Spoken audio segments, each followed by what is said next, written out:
Hi, this is Courtney Carroll, and I want to thank you so much for allowing me to speak to this group today, Immigrant Talk, and I want to thank Sophia for allowing me to speak and share my story of being here in Canada. Now, I came to Canada in 1975. That's a long time ago.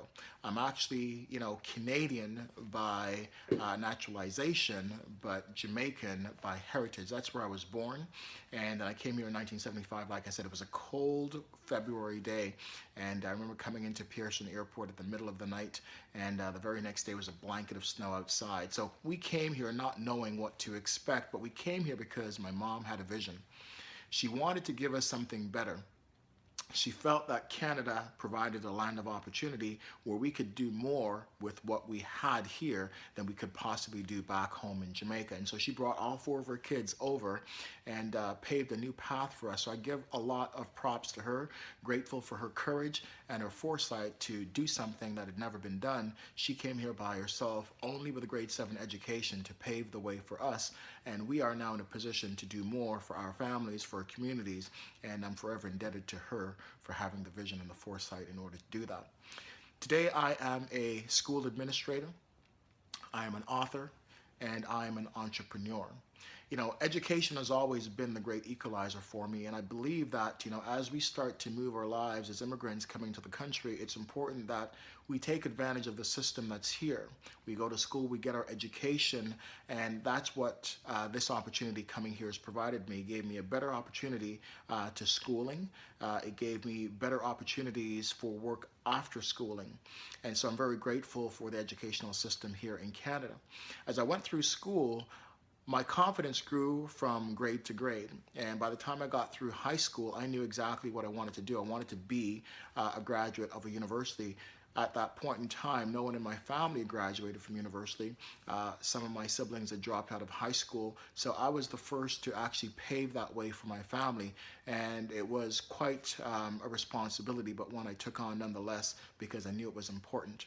So coming out of university, I worked for group homes for a while, working with juvenile students and trying to educate them. They were in the system because of misdeeds and errors in their judgment that got them into trouble with the law.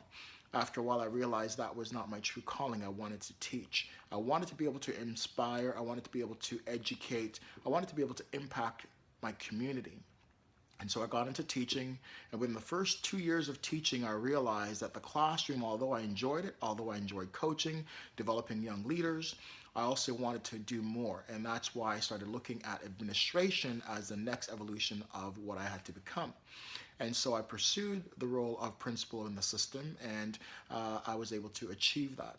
Now, as I was going through my schooling, there were some trials and tribulations that we were going through as a family. See, my mom, back in the peak of the real estate boom in 1988, 87, 88, she decided to purchase real estate. And she purchased it because we had a tragedy in my family with my brother passing. And growing up in Ontario housing, she couldn't see herself staying in that environment. And so she bought ill-advised a property that she could not afford, and we ended up losing it. So bankruptcies and all those things happened with our family. And I was really not in a position to assist. And I felt really bad because my brother had passed. I was the only male in the family. I had my mom and my siblings, my sisters, and there was nothing I could do. I had my debts, my student loans. Those were pumped into the house, and eventually we lost everything. So as I went through and I got my teaching degree, I started looking at what can I do differently. See, we grew up not knowing anything about money. And so I got involved in the financial services. I got my life license, my mutual funds, and I started going out trying to teach people the importance of setting themselves up for success, investing in the future, having life insurance. But I found out after a while I was preaching to those who needed to be rescued rather than those who wanted to be, taking care of their finances. And I realized that there's a huge difference. Sometimes we spend our time spinning wheels because we want to rescue a certain population, a certain community, but they're not ready. They don't have the mental mindset for wealth. And that's not where your market is. If you're in business right now, you want to make sure you're going to the people who not need your services, but those who want it and can afford to take it. And so I decided to leave that field, and I used the knowledge from that along with real estate investing and I wrote my first book. It's called The Financial Fitness Blueprint. It was published in 2012. And for me, that was a labor of love. It took me about 3 to 4 years to write it, but it was really something that I wanted to do. It was one of those things on my bucket list, just to give back and say, this is what I've done. This is what you could do to elevate your life and do a little bit more for yourself. Once that was done, I started looking at entrepreneurship. As I said, education is a great equalizer, but we all know that the 9 to 5 plan hasn't worked well for many people who are retiring broke in their 60s and early 70s, many of them working long hours in the malls, at Walmart, and so forth. And so I've always believed in profits. I've always believed that profits are better than wages. I love what I do. That's my first priority, to change my school culture, to impact my school community, and educate students to be leaders and transformers in life. But I also believe my second priority, which is to build a wonderful business. And so business has become part of what I do. When I say entrepreneurship, I do it. I'm a direct sales, in the direct sales market right now as a business developer for a wonderful company here in Toronto. And this is what we do. So we're in the health and beauty and the luxury fashion space. But this is what I share with people. Whatever you're doing, make sure your 9 to 5 is just one area. You can't put all your eggs in one basket. And many people have the false notion that their jobs are a security blanket. It's not. Every one of us can relate to people that we know who've been downsized, let go from their jobs. And so it's really important, us as immigrants who come here, understand that, we want to set ourselves up for success. We want to get our feet planted. We want to build a solid foundation.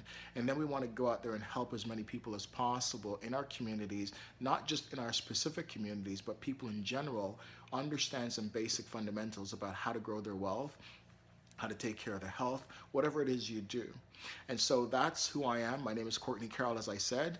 I am a school administrator here in Toronto. I am an author, and I am an entrepreneur, believing in multiple streams of income and teaching others how to go after it themselves. If you want to learn more about me, obviously you can reach me. I'm going to tell you my website. My website is gwtcorp.com/design style for you. But more so than anything, whatever dreams and aspirations you have, you can't lose unless you stop. You've been knocked down many times, and I can tell you I've been knocked down many times in my financial life, knocked on the back and lost money. But at the end of the day, if I continue to pursue, if I continue to go after the things I say that are important to me, I can never lose. Winners never quit. And whatever you're doing right now to inspire others, that's the message that you've got to give them. Have a dream, have a vision. Success is simply this: simple habits repeated on a daily basis. Failure is errors in judgment repeated on a daily basis. As long as you are going to stick to your vision, as long as you're going to do those simple activities compounded over time, you will find success. So this is my story. Thank you for listening. And again, it's with great pleasure that I leave this there for you. And again, thank you, Sophia, for having me speak. Take care.